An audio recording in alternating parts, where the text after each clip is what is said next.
am Usman Emarong. Coming up on the Riverside News, we will be reporting about the Gambia Prison Service who had explained to Nyomi FM how convicted prisoner Modu Lamin Daw escaped from the Mile 2 Central Prison.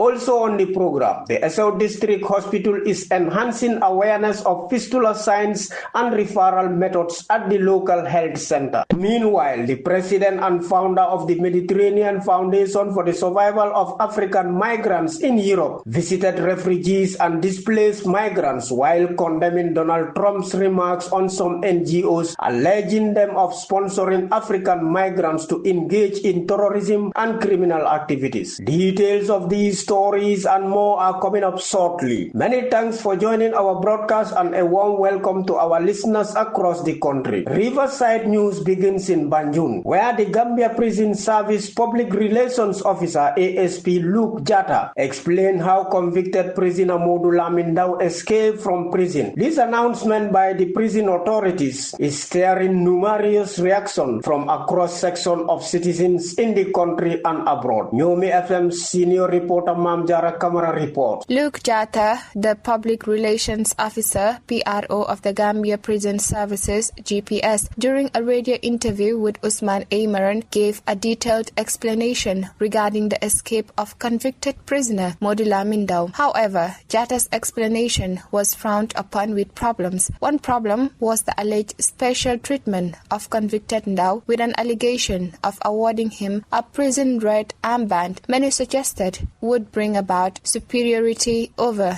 inferiority complex amongst convicted prisoners. According to ASP Jatta, Daw was a red band prisoner who had the privilege of going around the prison while serving his prison term. He said Daw, while on the dump site at Bond Road, released waste products and decided to escape under the supervision of a senior prison officer in the person of Seni Jaju. Here was ASP Luke Jatta detailing Daw's escape. With regards to the reform processes, bear in mind that from the TRRC, Gambia Prison Service, as an institution and also as a people, we have heard what had transpired, the various human rights abuses that happened during the JAM era, and the testimonies of both the victims and even those that perpetrated human rights abuse in the prisons. Part of this report were capacity building, and the government have done and they are still doing the capacity building of officers, because these were recommendations that officers need capacity building so that they are up to task to do what correctional management requires. And then we are happy to say that the government doing very well in those areas. In the issue of human rights, a lot of trainings are ongoing and still going. That we have seen where officers are trained on yearly basis, especially from the junior to senior cadre on fundamental human rights when it comes to how do we interact, how do we accord them those rights and privilege that's enshrined